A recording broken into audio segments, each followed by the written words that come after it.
जरा इस तस्वीर को गौर से देखिए।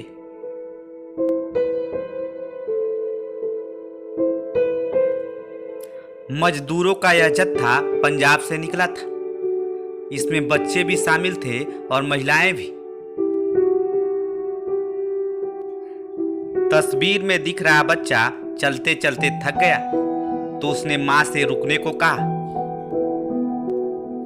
मां के सामने संकट यह था कि अगर वह रुक जाती तो जत्थे से अलग हो जाती, तो फिर वह मंजिल के तरफ अपने कैसे पहुंचती। मां की बेबसी और ममता देखिए। उसे मंजिल तक पहुंचना भी था और बच्चे को बचाना भी था। उसने ट्रॉली बैग पर बच्चे को सुलाया और चल पड़ी अपने मंजिल की ओर।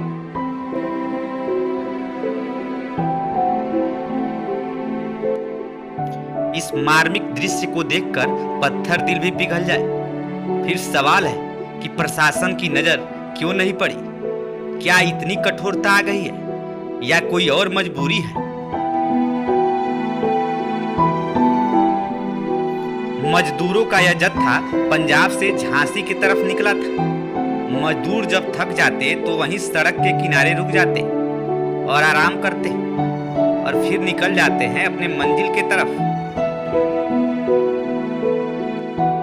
यूपी सरकार का कहना है कि मजदूर पैदल यात्रा ना करें, उनके लिए बस और ट्रेन की व्यवस्था किया गया है। लेकिन यह तस्वीर बहुत कुछ बयां करती है और सरकार की पोल खोलने के लिए काफी है।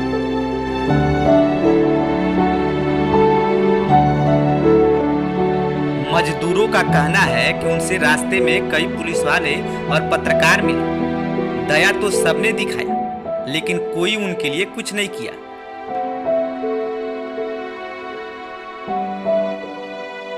अब सवाल यह है कि क्या पंजाब से झांसी जब यह जत्था निकला तो रास्ते में कई जनपद की सीमा पर पुलिस मिली होगी, लेकिन क्या उनकी जिम्मेदारी नहीं है कि वह जिला प्रशासन से बात करके उनको रोककर शेल्टर होम पहुंचाकर उनके लिए भोजन और उनके घर जाने की व्यवस्था कर दे?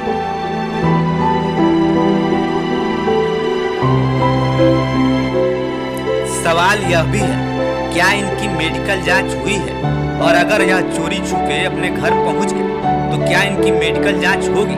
और मान लीजिए इन्हीं मजदूरों में से कोई कोरोना पॉजिटिव पाया गया और उसकी वजह से बाकियों में यह संक्रमण फैल गया तो उसकी जिम्मेदारी कौन लेगा?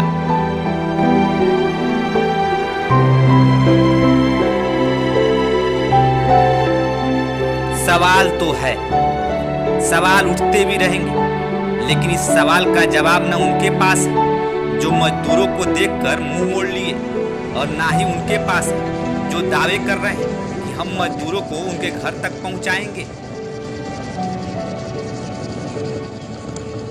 Bureau report, Gorakhpur live.